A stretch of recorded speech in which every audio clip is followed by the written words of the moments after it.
Here's the PFS 154, which has 3 PWM channels, and they're 11-bit. Now, it is an 8-bit microcontroller, so is it possible to do 11-bit, or perhaps more sensibly 16-bit arithmetic on an 8-bit microcontroller? We're going to use the ATINY13 as a test bed and do some 16-bit arithmetic operations on the 8-bit microcontroller. Alright, here's some code that does some 16-bit arithmetic on the 8-bit ATINY13. So let's assemble it to start with, and that's no problem. And then we will simulate it. And what I'll do is I'll actually step at one instruction at a time, but I'll put a bit of a delay between the instructions, let's say 50, so that when we run it, it's not going too quick.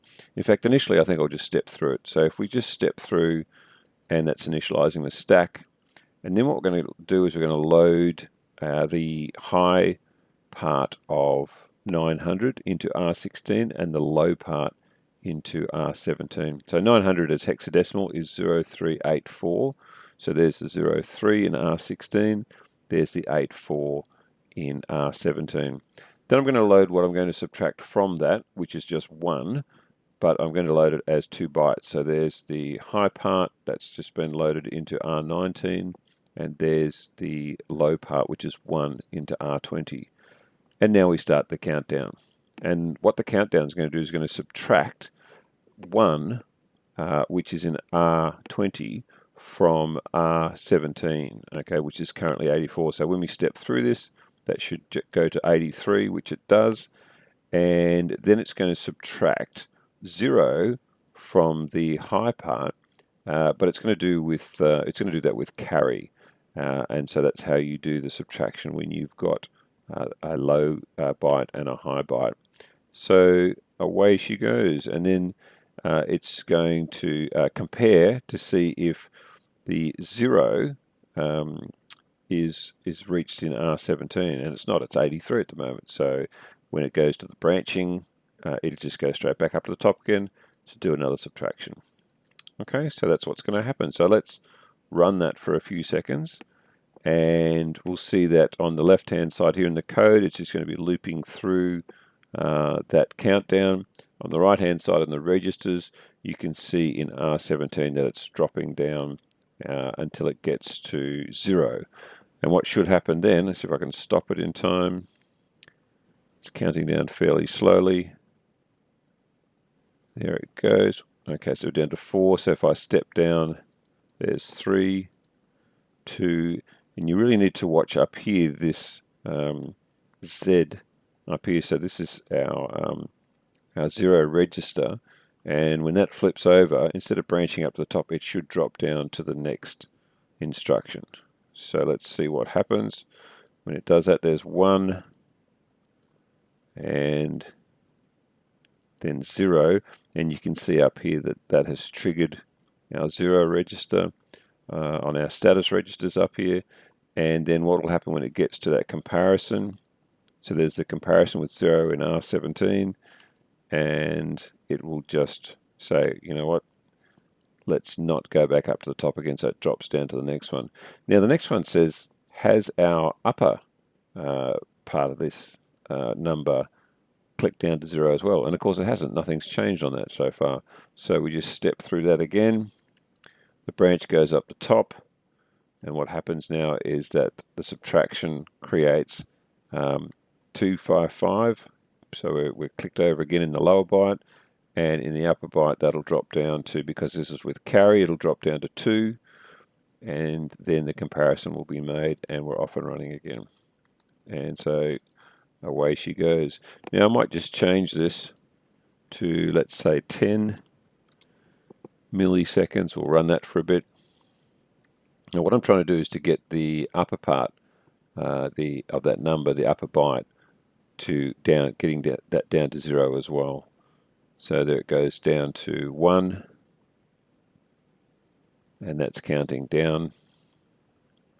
Let's speed this up a bit. We'll make that 2. That's 5 times faster. and then it's going to be up to my reflexes to catch it. Whoops, I'll jump in to go on there. There we go. So we're down to 14. So we'll step. Now that's hexadecimal, of course, so we've still got our 0F, 0E, and then 0A is 10, and here we go down to 9, 8, 7, 6, 5, 4, 3, 2. Okay, so when it gets down to 0, we'll break out of this loop here, we'll go down to the next loop, we'll break out of that loop, and we will return where our recall is, which is up here. So let's do that. So one more subtraction, everything is now 0, so we drop down to the next comparison. Yep, that's 0. Next comparison, yes, that's 0, and so our return takes us back up. Now what it's going to do now is it's going to actually do, in register 22, it's going to do this immediate subtraction of -1.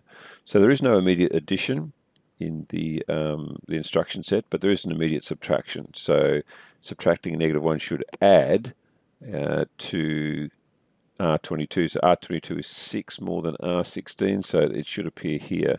That will get a 1, so let's do that one, and there it is. And all that's really saying is that, hey, we've counted down 900 once, and so if we press that again, that countdown starts again, and let's go all through that one, and this would then click over to 2 when it gets down to the bottom. There it is, and that's 2 complete loops. It's gone through 900.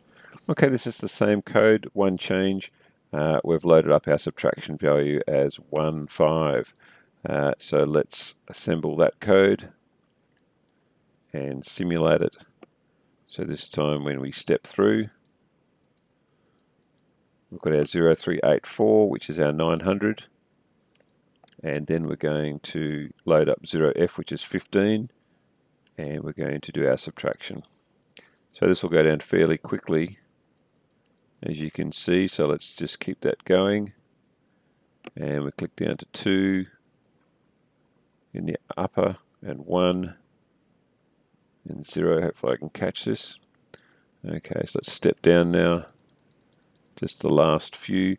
Now 900 is exactly divisible by 15, so we should see a 0F appear, which will be the last 15 to subtract. There it is, 0F, and that'll break us out of the upper loop, or the inner loop I should say, and the outer loop. There's the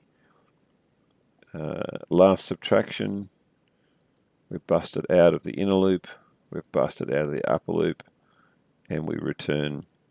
We add 1 to our keeping track of how many loops register, which is R22. There it goes, and back up to the top of the loop again to start. Let's take this down to, let's say, 5 milliseconds, and we'll just run it for a bit.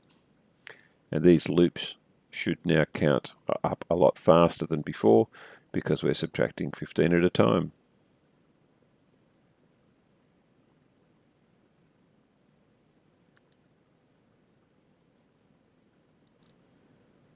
So the final subtraction, just to show that we can subtract numbers that are greater than 1 byte, I'm going to subtract 280 away from 900. I've had to change the code slightly down here, so I've done the subtraction as we normally would, but then I'm going to branch if it's plus to do another subtraction, and then as soon as it's not plus, if it's minus, then we'll return and we'll reset the count. So we could go from there. So the upper byte of 280 is 01, the lower byte is 18. Let's see how that assembles. That's fine.